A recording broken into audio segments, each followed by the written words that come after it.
अस्सलाम वालेकुम and welcome to Apna Watan TV. I am Sadia Afsal. आज इस वीडियो में हम आपको बताएंगे कि ये साल 2026 किस तरीके से तनाव का, कशीदगी का, हत्ता के जंगों का साल साबित होने जा रहा है। 2026 का आगाज़ होता है अमरीकी हमले से। कहाँ हमला हुआ? वेनेजुएला पे। और दूसरी जंग अजीम के बाद एक वर्ल्ड ऑर्डर का कयाम हमने देखा। अब ये वो वर्ल्ड ऑर्डर था जो दूसरी जंग अजीम के बाद 3 फातहीन ने, जिसमें यूएस प्रेसिडेंट रूसवेल्ट शामिल थे, जिसमें ब्रिटिश प्राइम मिनिस्टर चर्चिल और सोवियत यूनियन के प्रेसिडेंट स्टालिन शामिल थे। इन तीनों ने मिलकर इस सिस्टम की, इस वर्ल्ड ऑर्डर की बुनियाद रखी थी। लेकिन अब हो क्या रहा है कि यूएस इस वक्त अपनी अजारादारी, अपना असर रसूख कायम करने के लिए लग ये रहा है कि खुद अपने हाथों से बनाए गए इस सिस्टम को तोड़ रहा है। तीनों सरबराहान ने 1945 में याल्टा कॉन्फ्रेंस के अंदर जिस निज़ाम की बुनियाद रखी, आज वो मुसलसल टूट फूट का शिकार है। उसके बाद एक इदारा अक़वाम मुत्तहिदा हमें नज़र आता है, या उसके ज़ेली इदारों की बात कर लें, जितने भी आपको आलमी इदारे नज़र आते हैं, आज बिल्कुल ऐसा लगता है कि वो बेसूद हो चुके हैं, बेमायने हो चुके हैं। दुनिया में जंग रुकवाना अक़वाम मुत्तहिदा का काम था और इसीलिए कहा गया कि तमाम ममालिक के सरबराहान बैठेंगे, सर जोड़ के डिसाइड करेंगे कि कैसे सकून के साथ रहा जा सकता है, दुनिया में अमन कायम किया जा सकता है और कैसे जो हमारे मसाइल हैं उनका हल निकाला जा सकता है। लेकिन आज वो इदारा भी बिल्कुल बेमायने नजर आता है। फिर इसके बाद हमने देखा 1949 में यूएस और इसके जो मगरबी इत्तेहादी हैं, उन्होंने मिलके एक सिक्योरिटी प्लेटफॉर्म तश्कील दिया जिसे हम नेटो कहते हैं, नॉर्थ अटलांटिक ट्रीटी ऑर्गेनाइजेशन। अब नेटो की भी अगर बात करें तो उसमें सबसे सरफहरिस्त ये चीज़ हमेशा जिसका तस्करा होता है, जिसके तहत अगर नेटो रुकन पे हमला होता है, किसी भी एक रुकन पे, तो उसको तमाम रुकन ममालिक पे हमला तस्वुर किया जाएगा। लेकिन आज जो सूरत हाल है वो हमारे सामने है और उससे लग रहा है कि बहुत जल्द नेटो का वजूद भी ख़त्म हो जाएगा और जिसे यूएस खुद अपने हाथों से ख़त्म करने जा रहा है। हम जानते हैं कि प्रेसिडेंट ट्रंप ने दूसरी बार बरसर इक़्तिदार आने के बाद मगरबी ममालिक से, नेटो के रुकन ममालिक से दूरी इख्तियार की। अच्छा, इतना ही नहीं है, वेनेजुएला पे हमले के बाद वो बार बार बात कर रहे हैं ग्रीनलैंड की। अब ग्रीनलैंड जो है वो डेनमार्क के ज़ेरे इंतज़ाम है।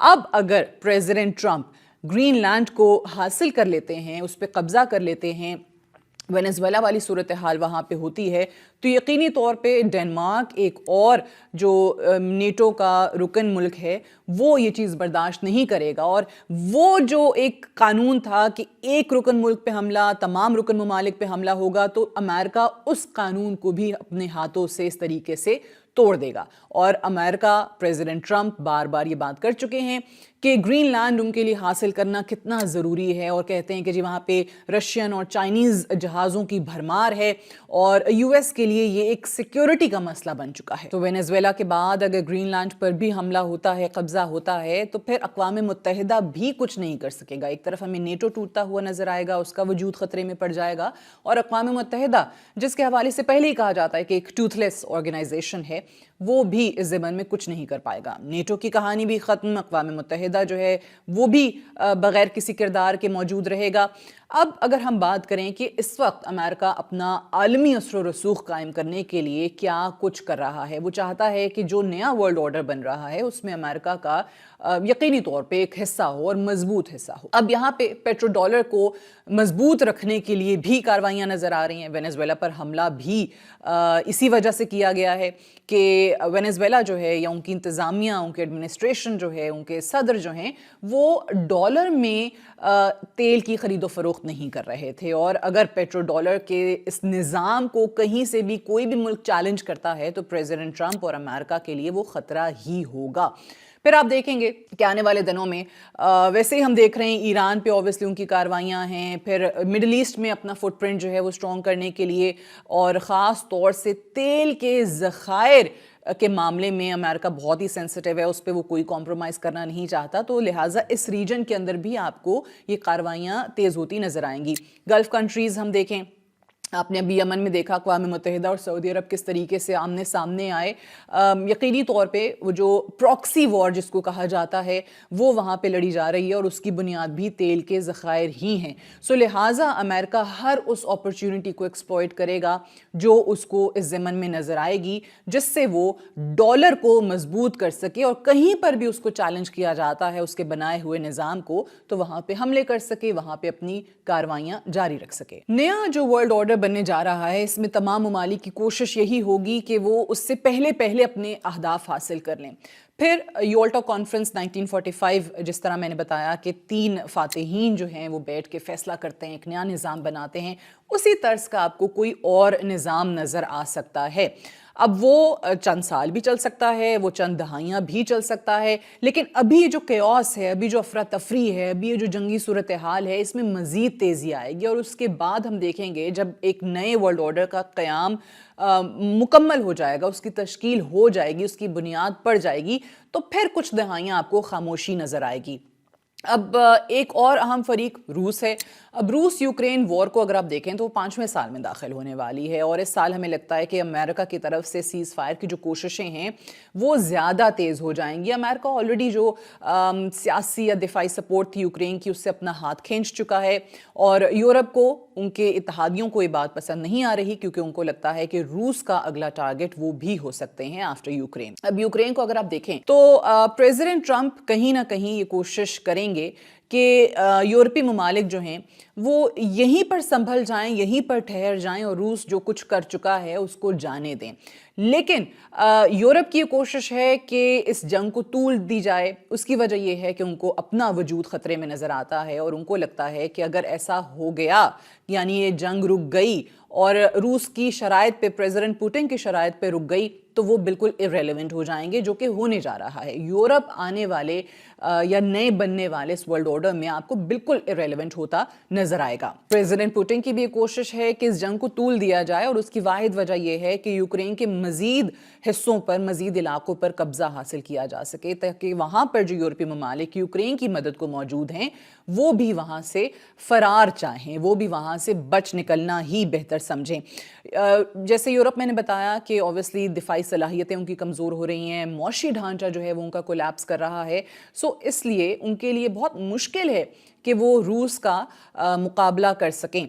जो इंडस्ट्री की बहाली की बात की जाती है, दिफाई बजट बढ़ाने की बात की जाती है, वो ओवरनाइट सोल्यूशन फराहम करने वाला नहीं है यूरोप को, और रूस के मुकाबले में यूरोप की पोजीशन कोई खासी अच्छी नहीं है। लिहाजा मैंने आपको कहा कि आपको यूरोप जो है वो नए वर्ल्ड ऑर्डर का हिस्सा बनता नजर नहीं आ रहा। नए वर्ल्ड ऑर्डर का तीसरा बहुत अहम फरीक चाइना है। अमेरिका अपने लिए सबसे ज़्यादा ख़तरा चाइना को ही तस्वुर करता है। अगर मौशी एतबार से देखें तो चाइना बहुत तेज़ी से अमेरिका को पीछे छोड़ता दिखाई दे रहा है। दिफाई इंडस्ट्री हो, टेक्नोलॉजी का मैदान हो, अमेरिका बहुत अच्छे तरीके से जानता है कि हमें अगर कोई मुल्क इस वक्त हर मैदान में चैलेंज कर रहा है तो वो चाइना है। और यही वजह है कि रूस से ज़्यादा ख़तरा अमेरिका को चाइना से है और उसी के लिए वो इक़दामात भी कर रहा है। अगर आप अभी तक की जो कार्रवाइयाँ देखें, वेनेजुएला पर हमला हो गया, ग्रीनलैंड को हासिल करना हो गया, तो ये बेसिकली क्या है? एक तो लैटिन अमेरिका के अंदर वो चाइना का जो असर रसूख बढ़ रहा है उसको कम करना चाहता है। फिर ग्रीनलैंड के हवाले से भी मैंने बताया, वो कहता है कि जी वहाँ चाइना का इन्फ्लुएंस बहुत ज़्यादा हो चुका है, उनके बहरी जहाज़ जो हैं वो वहाँ पे खड़े हुए हैं। ये प्रेसिडेंट ट्रंप के बयानात हैं। अमेरिका को नज़र आ रहा है कि चाइना जिस तेज़ी से, जिस स्पेस पे वो ग्रो कर रहा है, वो आने वाले दिनों में ये जो हमारा पेट्रो डॉलर सिस्टम है जिसकी हमने बुनियाद रखी है और जिसको बचाने के लिए हम तमाम तर कोशिशें कर रहे हैं, उसको भी ख़त्म कर सकता है। और एक और उसका इकदाम हमें चाइना की तरफ से ये भी नज़र आता है कि वो आलमी मार्केट से गोल्ड खरीद कर डॉलर को कमज़ोर करने की कोशिश कर रहा है। तो हर मैदान के अंदर आपको ये नज़र आएगा कि ये दोनों ममालिक कम्पीट कर रहे होंगे और किस तरीके से अमेरिका चाइना को दबा सकता है, ये अमेरिका की कोशिश रहेगी। लेकिन ये बात जहन में सबके होनी चाहिए कि चाइना इस वर्ल्ड ऑर्डर का सबसे बड़ा और सबसे अहम फरीक होगा। अब ताइवान की जो सूरत हाल है, अमेरिका जिस तरीके से ताइवान को सपोर्ट करता है चाइना के मद्दे मुकाबिल, उसकी भी वजह यही है कि वो चाइना का इन्फ्लुएंस कम करे। بہت لوگ کہتے ہیں کہ وینیزویلا پر جو یو ایس کا حملہ ہے اس نے ایک ٹیمپلیٹ پیش کر دیا ہے چائنا کو کہ اگر وہ چاہے تو وہ بھی تائیوان پہ حملہ کر سکتا ہے. اچھا، حملہ چائنا کرتا ہے یا نہیں کرتا؟ کیونکہ اگر آپ تاریخ دیکھیں چائنا کی تو چائنا ان ممالک میں ہے کہ شاید ہی کوئی یہ بات کہہ سکے چائنا کے حوالے سے کہ اس نے کبھی بھی کسی ملک پہ حملہ کیا ہو. ہاں، اپنا دفاع ضرور کرنا آتا ہے چائنا کو، اور ان کی کوشش بھی یہی ہے کہ معاشی اعتبار سے خود کو اتنا زیادہ مضبوط کر لیا جائے کہ کوئی ملک ان کا مقابلہ کرنے سے پہلے 100 دفعہ سوچے. اب یہی ہو رہا ہے کہ چائنا جو ہے وہ پوری دنیا کے لیے ناگزیر ہو چکا ہے، انیویٹیبل ہو چکا ہے، حتیٰ کہ یو ایس کے لیے بھی. یو ایس بھی بڑی حد تک اپنی پروڈکٹس کے لیے مختلف سیکٹرز کے لیے چائنا پہ ہی ریلائی کرتا ہے.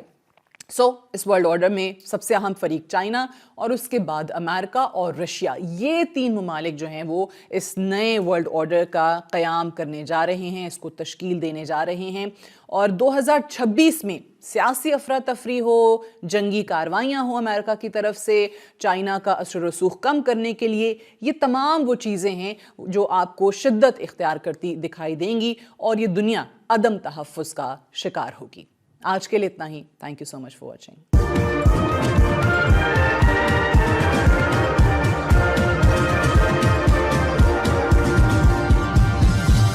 You are watching Apna Watan.